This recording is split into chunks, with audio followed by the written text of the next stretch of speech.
Bienvenue à tous dans ce podcast Elan 10 où on va parler d'actualité sportive, où on va débattre autour du sport, parler d'histoire sportive bien entendu, vous parler d'anecdotes, faire des reportages. Pourquoi avoir choisi ce nom Elan 10? Premièrement, pour vous présenter tout ça simplement, c'est une référence historique par rapport aux Jeux Olympiques en Grèce antique où les Hélanodis étaient les arbitres des Jeux Olympiques, ceux qui choisissaient les athlètes, ceux qui arbitraient les compétitions et faisaient part d'une impartialité d'une impartialité vraiment remarquable, étaient très aimés de la population, très aimés des athlètes.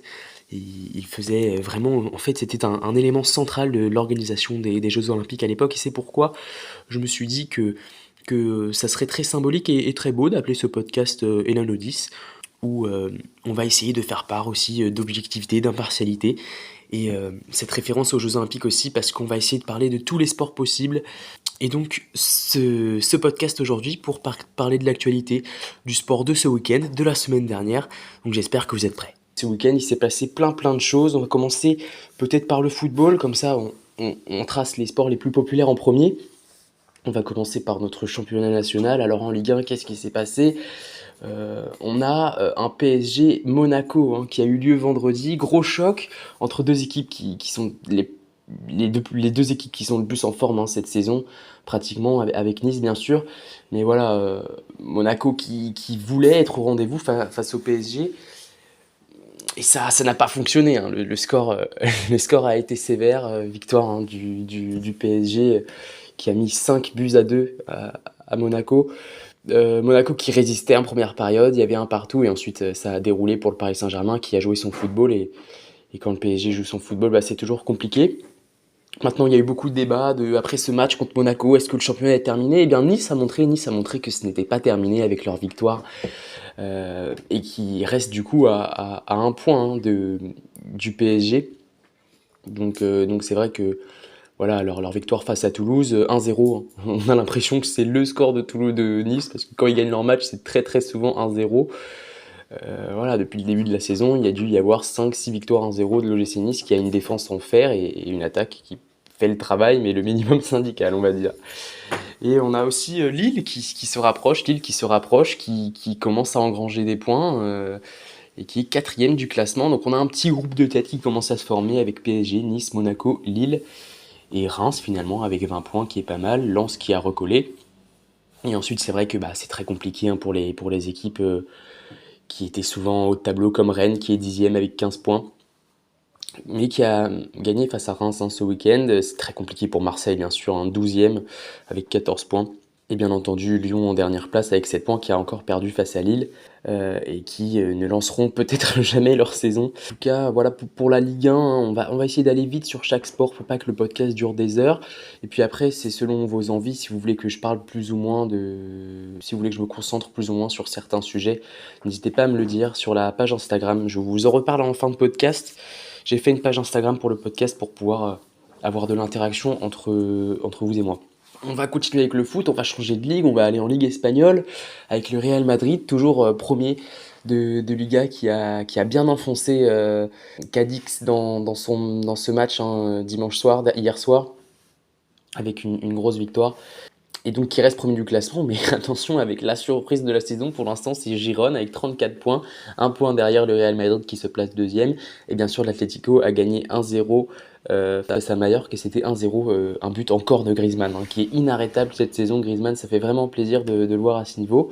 Le FC Barcelone en difficulté face à Rayo Vallecano qui font un partout, donc pour l'instant ça laisse une petite marge au Real Madrid, mais bien sûr le haut de tableau en Espagne est très serré, avec 35 points pour le premier, et pour le quatrième, le FC Barcelone, on est à 31 points. On peut enchaîner sur la Bundesliga rapidement, avec le Bayer Leverkusen qui continue ses matchs, continue son invincibilité, qui a encore gagné, et ça fait 34 points, 2 points de plus que le Bayern qui a gagné ce week-end, avec 32 points. Et ensuite, c'est Stuttgart, Dortmund et le RB Leipzig en 5e place. C'est très intéressant cette Bundesliga parce qu'il y a deux équipes comme Leverkusen et Stuttgart qui font vraiment de la concurrence aux autres équipes et ça fait plaisir à voir un peu de changement dans ce championnat. Il nous faudrait un peu la même chose en France. Et la petite déception, pour ma part en tout cas, c'est l'Union Berlin hein, qui est 17e alors que ça faisait 2-3 saisons qu'ils étaient vraiment vraiment bien, qu'ils allaient en compétition européenne, qui chatouillaient toutes les grosses équipes. Et c'est vrai que là, les voir relégués, ou en tout cas dans la zone de relégation, c'est difficile, c'est compliqué pour eux. Et puis le milieu de tableau, voilà, Francfort, Wolfsburg, Fribourg, Mönchengladbach, c'est des équipes qui sont solides, mais qui sont toujours inconstantes. En première ligue, c'était un gros gros week-end avec le match Manchester City-Liverpool qui a fini en nul. Deux équipes méritantes qui ont bien joué.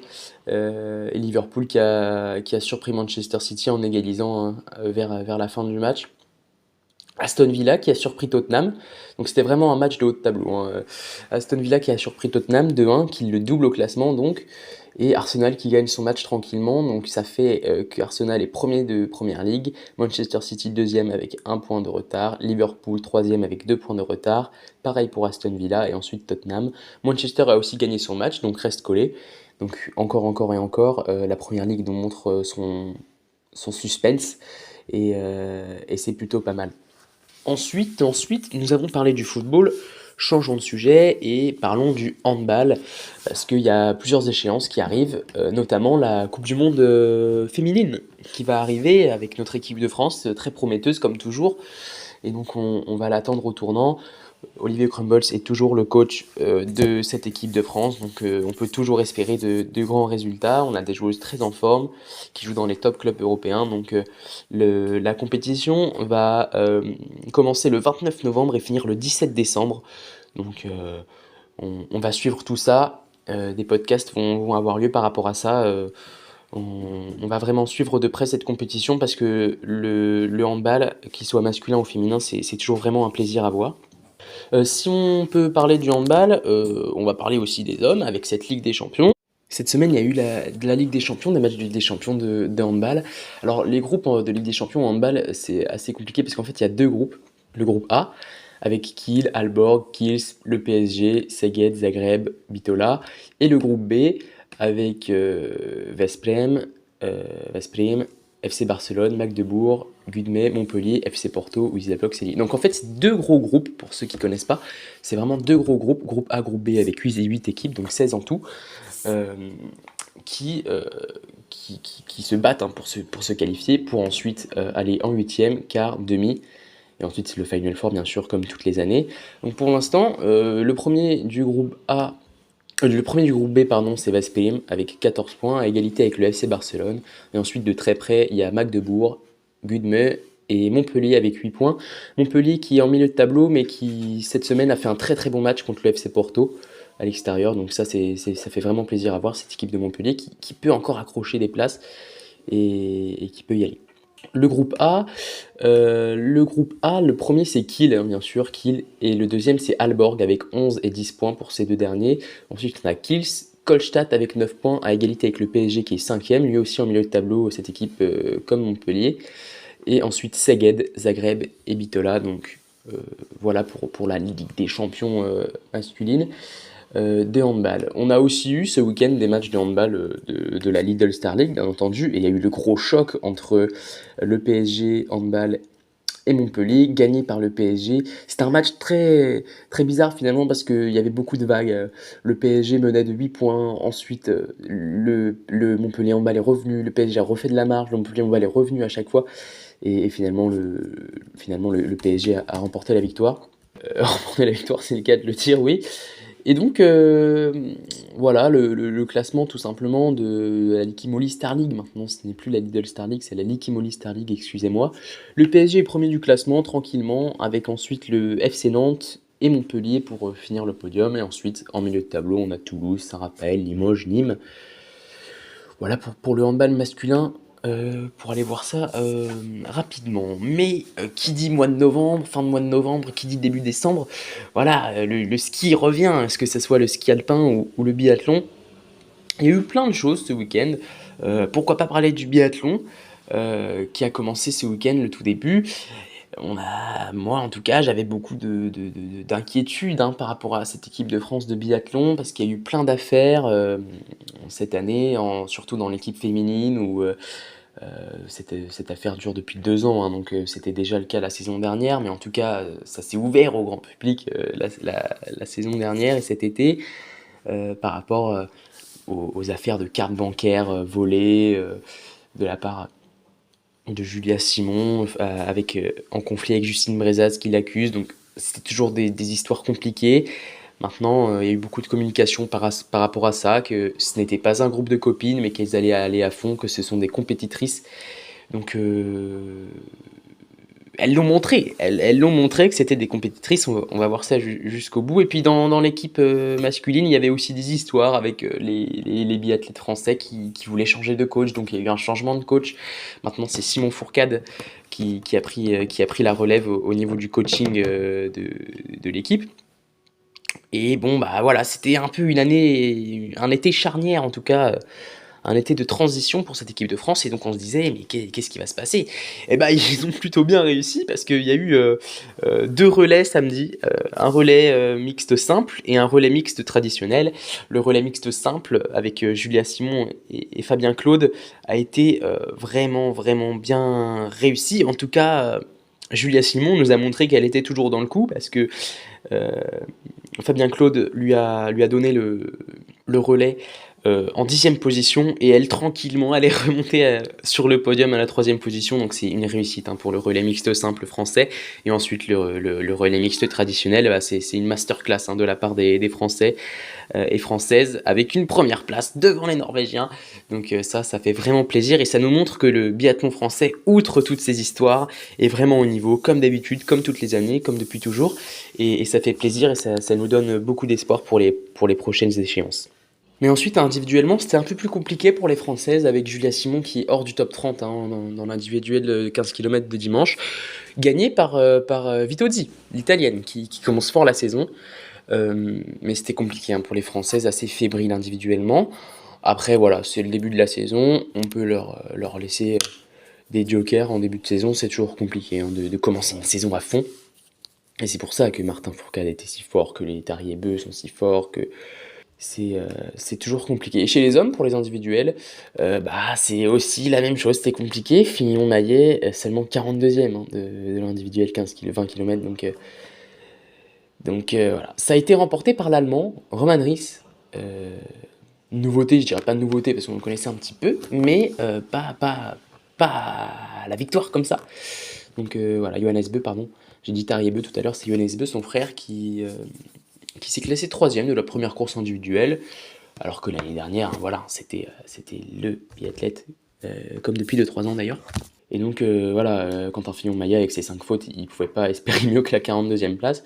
Donc en tout cas, collectivement, l'équipe de France c'est très très bien, et individuellement c'est plus compliqué. Mais Emilien Claude qui obtient son premier top 10 de sa carrière en individuel hier. Donc c'est vraiment super ça de la part d'Emilien Claude. Donc ça fait plaisir. Emilien Jacquelin qui a eu des petits soucis l'année dernière au niveau de sa motivation, au niveau de ses performances. Lui s'est classé 27e avec 4 fautes. Et Fabien Claude lui à la 15e place. Et le tout jeune Éric Perrault à la 25e place, donc c'est plutôt pas mal pour une de ses premières participations. Il n'y a pas eu que du biathlon en sport d'hiver, il y a eu bien sûr du ski alpin, avec un slalom géant femme, un slalom et un slalom, tout simplement, femme, à Killington aux États-Unis, et Michael Schifrin, encore et encore elle, domine le slalom de Killington à la maison, hein. Elle était très très motivée, et c'est sa 90e victoire en Coupe du Monde. Donc ça commence à faire un bon total pour l'américaine. Reine hein, du ski alpin, on peut le dire maintenant, avec cette 90e victoire. Et bien sûr, elle a une grande rivale, c'est Petra Flova, comme l'année dernière, est vraiment vraiment très très forte, très rapide sur les skis, très mobile. Et elle devance la Slovaque Mikaela Shiffrin, donc Petra Flova 2e. 33 centièmes derrière, c'est pas beaucoup. Et ensuite, c'est Wendy Eldener qui complète le podium à 1 seconde 37. Donc on voit l'écart hein, entre les deux premières qui sont vraiment à 33 centièmes l'une de l'autre et la troisième qui est à 1 seconde 37. Donc ça, en ski alpin, c'est quand même beaucoup. Euh, c'est quand même énorme. Et ensuite, après avoir parlé de ski, parlons du tennis, parce qu'on a eu une semaine dernière pleine d'émotions avec ce Masters à Turin vraiment magnifique, plein de rebondissements avec un Djokovic chirurgical. Et là, ça n'a pas été la même chose cette semaine et ces week-ends, parce qu'on a eu une demi-finale Italie-Serbie. Alors là, on s'est dit, la Serbie va gagner, Djokovic va encore être sur une lancée phénoménale, il va battre Sinner à pleine couture. On a eu un premier match avec Kekmakovic qui bat Musetti tranquillement. Enfin, tranquillement, non, le match était serré, mais bon, on s'attendait à ce que Kekmakovic gagne, il a gagné. Et bon, après, on se dit, bon, il y a Djoko, il va finir tout le truc tranquillement, 6-3, 6-3, on n'en parle plus comme le dernier match. Et bah, c'était pas la même chose. Le premier set, gagné par Sinner 6-2.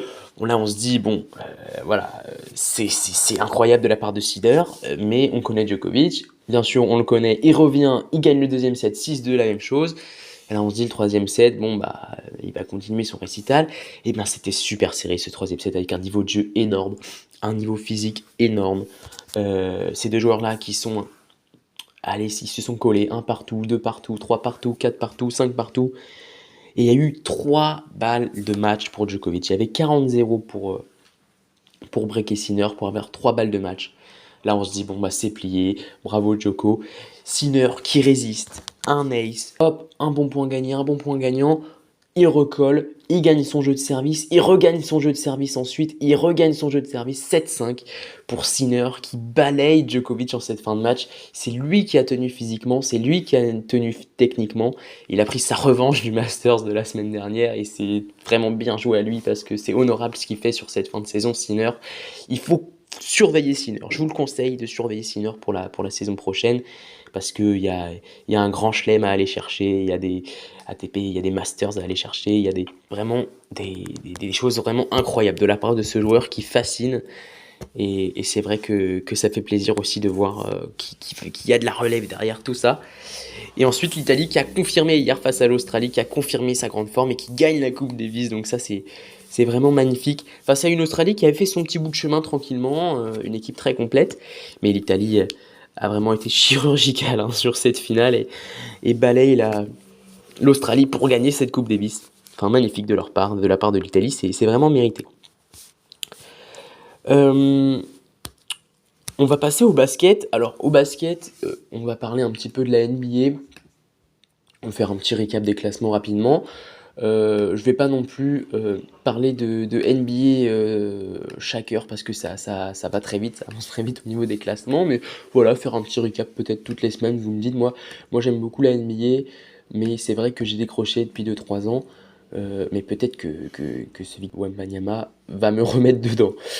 Pour l'instant, ça part mal hein, pour son équipe et les Spurs qui n'ont pas gagné de match en fait, qui ne gagnent pas de match, qui sont vraiment en difficulté, avec seulement 3 victoires depuis le début de la saison, pour 14 défaites. Donc c'est très compliqué, ils sont derniers de leur conférence, donc la conférence Ouest.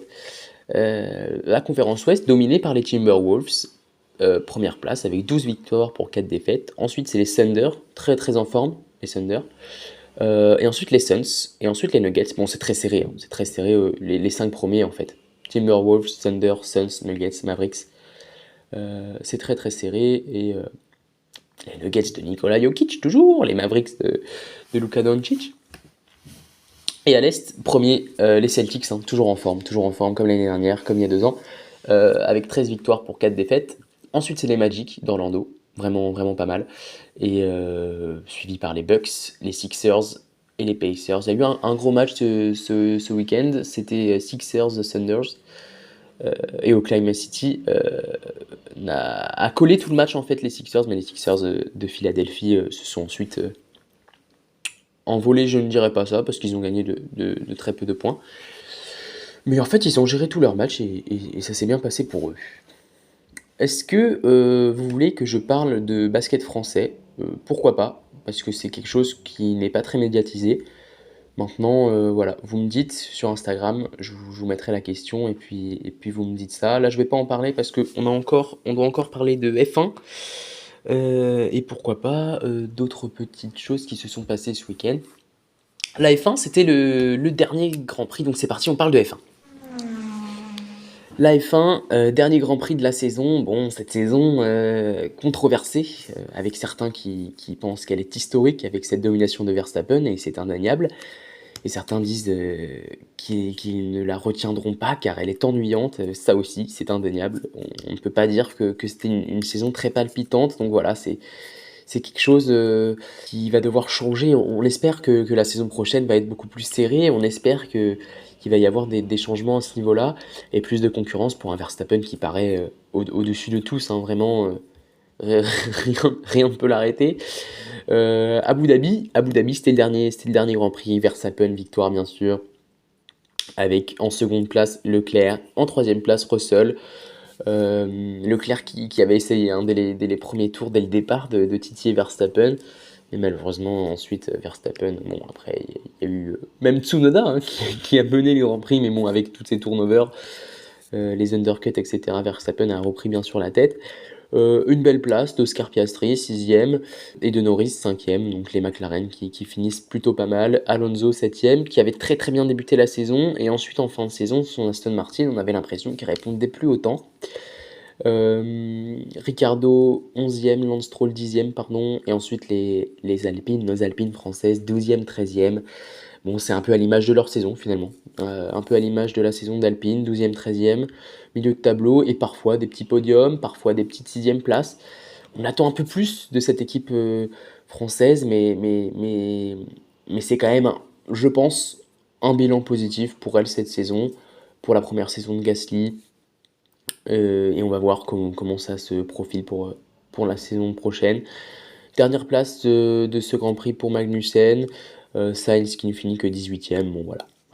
Ce dernier Grand Prix, ça n'a pas été le meilleur, ça n'a pas été le pire. Et on peut regarder peut-être le classement final de cette saison 2023 de F1. Bien sûr, premier Verstappen, deuxième Perez, troisième Hamilton qui fait une saison acceptable, hein, franchement. Troisième place pour Hamilton, c'est plutôt honorable. Et voilà, on voit Alonso en quatrième du classement général, alors que cette fin de saison est un peu moins bonne. Mais c'est plutôt bien pour Alonso qui, grâce à cet Aston Martin, passe un cap. Leclerc, cinquième, avec beaucoup de pole position, malheureusement, qui n'ont pas su être convertis en victoire par Leclerc. En tout cas, pas beaucoup. Bah, zéro victoire pour lui cette saison, tout simplement. 6 podiums. Ensuite, en sixième position, Norris qui a vraiment été pas mal, franchement, cette saison, avec sa McLaren, avec 7 podiums. 7 podiums, franchement, c'est un cap de passer aussi pour Norris. Sainz, 7ème du classement général, assez décevant. Seulement 3 podiums, mais une victoire qui je pense, est à prendre hein, pour lui. Russell 8ème, avec 2 podiums. Suivi d'Oscar Piastri, avec 2 podiums, 9ème. Franchement, je pense que c'est plutôt une saison positive pour lui qui je pense, est satisfait de cette saison. Stroll en 10ème position, et ensuite, comme je vous l'ai dit avec Abu Dhabi, 11e, 12e les Alpines, avec un podium chacun pour Ocon et Gasly. Voilà, je pense que, comme je l'ai dit tout à l'heure, c'est vraiment à l'image de leur saison, ce milieu de tableau, et avec 2 fulgurances chacun, ou une fulgurance chacun plutôt. Albon 13ème avec sa Williams, qui a beaucoup étonné, beaucoup... comment on pourrait dire ça, surpris surtout pendant les épreuves de qualification, où c'est vrai que la Williams avait une très très grosse vitesse de pointe. Donc je pense, avec une Williams, c'est une 13e position, c'est très positif. Tsunoda 14e, Bottas 15e, Hülkenberg 16e avec sa Haas, Ricardo 17e avec sa AlphaTauri, bon bah, Zhou 18e, Magnussen 19, Lawson 20e, Sargent 21e et De Vries 22e. On a plein de petits pilotes AlphaTauri dans dans ce classement, mais parce qu'il y a eu des turnovers. C'est pour ça que Ricardo n'a pas beaucoup de points d'ailleurs, parce qu'il n'a pas fait toute la saison. Voilà pour la F1. Avec quoi on pourrait compléter ce petit podcast d'actualité? Bah, je pense qu'on a fini. Je pense qu'on a fini. Si vous voulez que j'aborde d'autres sports, d'autres choses, d'autres débats, d'autres sujets, n'hésitez pas à vous abonner au compte Instagram eladonis.podcast. Donc voilà, là vous pouvez discuter avec moi. À chaque fin de podcast, je ferai une publication pour vous dire de quoi j'ai parlé et pour vous demander si vous avez aimé, vous voulez proposer d'autres débats, si vous voulez que je parle en particulier d'un sport ou quelque chose comme ça. Donc n'hésitez pas à vous abonner et à aller sur Instagram et me donner votre avis. N'hésitez pas donc à créer du débat. Je vais peut-être essayer de faire chaque vendredi ou chaque mardi, enfin en tout cas une journée dans la semaine, de faire une question où vous pourrez répondre soit en commentaire, soit par le sondage en story sur Instagram. Donc n'hésitez pas vraiment à vous abonner. Ça pourra me permettre de voir où j'en suis, de voir s'il y a beaucoup de personnes qui me suivent, et si beaucoup de personnes me suivent, et ben d'avoir un contact avec vous et vraiment pouvoir vous faire participer aussi dans ce podcast, ça serait pas mal. Et n'hésitez pas aussi à vous abonner sur Spotify pour le podcast, ça fait plaisir. Euh, et bien sûr, à écouter mes podcasts, et si ça vous plaît, faites-le moi savoir. En tout cas, bon, j'ai été un peu confus sur cette fin de podcast, mais je pense que vous avez compris le message.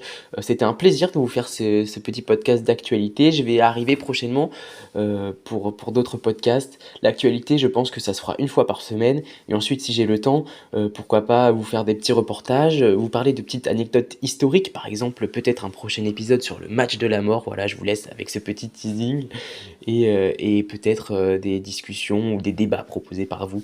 En tout cas, c'était vraiment un plaisir de vous enregistrer ce podcast aujourd'hui, et j'espère qu'on se reverra très bientôt et que vous allez me suivre pendant un petit moment. Bonne journée à vous, bonne semaine, et à bientôt sur Elano 10.